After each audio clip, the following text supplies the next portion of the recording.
విజయవాడ ఇంద్రకీలాద్రికి భవానీలు పోటెత్తుతున్నారు. రెండవ రోజైన ఇవాళ కూడా భవానీ దీక్షా విరమణలు పెద్ద ఎత్తున జరుగుతున్నాయి. ఇంద్రకీలాద్రి ప్రాంతం అమ్మవారి నామస్మరణతో మారుమోగుతోంది.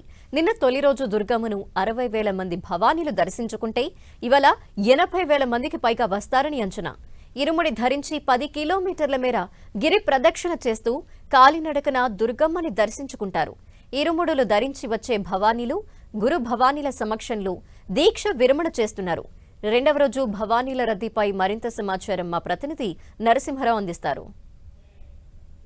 ఇంద్రకీలాద్రిపై భవానీ దీక్ష విరమణలు రెండవ రోజుకు చేరుకున్నాయి. నిన్న ఒక్కరోజే అమ్మవారిని దాదాపు 60,000 మంది పైగా భవానీలు దర్శించుకున్నారు. ఇవాళ 80,000 మందికి పైగా అమ్మవారి దర్శనార్థం భవానీలు వస్తారన్న నేపథ్యంలో దుర్గగుడి అధికారులు పూర్తిగా అలర్ట్ అవ్వడం జరిగింది. ఎందుకంటే ఇంకా 3 రోజుల పాటు భవానీ దీక్ష విరమణలు జరగనున్నాయి. లక్షలాదిగా భవానీలు తరలి రానున్నారు. ఇందుకు సంబంధించి అధికార యంత్రాంగం అయితే పూర్తిగా అలర్ట్ అయినటువంటి పరిస్థితి కనిపిస్తుంది. ప్రతి ఒక్కరు కూడా సుదూర ప్రాంతాల నుంచి అమ్మవారి దర్శనార్థం ఇరుముడి శిరస్సు ధరించి వస్తూ ఉంటారు.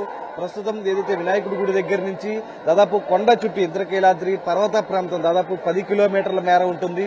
అటు కుమ్మరపాలెం సెంటర్, మిల్క్ ప్రాజెక్టు, రథం సెంటర్ మీదుగా ఇరుముడి శిరస్సు ధరించి కాలినడకన అమ్మవారిని 10 కిలోమీటర్ల మేర గిరి ప్రదక్షిణ నిర్వహించి ఆ వినాయకుడి గుడి దగ్గర నుంచి క్యూ లైన్ లో అమ్మవారిని దర్శించుకుంటారు. అమ్మవారిని దర్శించుకున్న క్రమంలో ఇరుముడి చూపిస్తారు. అక్కడి నుంచి చూపించిన తరువాత అమ్మవారికి మొక్కు చెల్లించుకుంటారు. కింద గురు భవానీల సమక్షంలో ప్రస్తుతం మనం విజువల్స్ లో చూడొచ్చు. గురు భవానీల సమక్షంలో దీక్ష విరమణ గావిస్తున్నారు. ఎందుకంటే లక్షలాది మంది వస్తారు కాబట్టి వచ్చిన ప్రతి భవానీకి అందుబాటులో ఉండే విధంగా దాదాపు 300 మంది పైగా గురు భవానీల్ని అందుబాటులో ఉంచారు. దాంతోపాటు షిఫ్ట్ల వైరుగా 3 షిఫ్ట్లు కూడా ఏర్పాటు చేయడం జరిగింది. ప్రస్తుతం చూడొచ్చు దాదాపు 300 స్టాల్స్ లో మొత్తం ఇక్కడ ఏర్పాటు చేయడం జరిగింది. ప్రతి ఒక్క భవానీ కూడా గురు భవానీలు మాత్రమే దీక్ష విరమణ చేయాలి.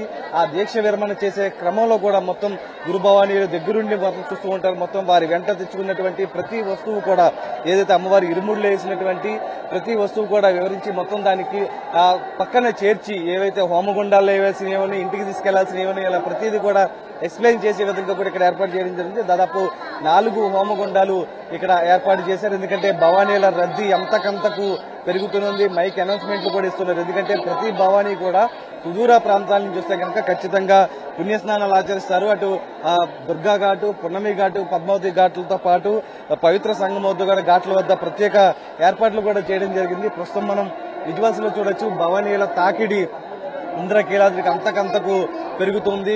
అటు దుర్గగుడి అధికారులు కూడా ఎప్పటికప్పుడు ఏర్పాట్లను పర్యవేక్షిస్తున్నటువంటి పరిస్థితి కూడా చూడొచ్చు. ఎందుకంటే భవానీలు అటు మహిళలు, చిన్నపిల్లలు, పెద్దలు మొత్తం చాలా మంది ఇరుముడి శిరస్సు ధరించి వస్తారు కాబట్టి వచ్చిన ప్రతి భవానీ కూడా ఇబ్బంది పడకుండా ఉండే విధంగా కూడా దుర్గగుడి అధికారులు పటిష్ట ఏర్పాట్లు చేయడం జరిగింది. ఎందుకంటే అమ్మవారి దర్శనం 11 గంటల వరకు కూడా ఉంటుంది.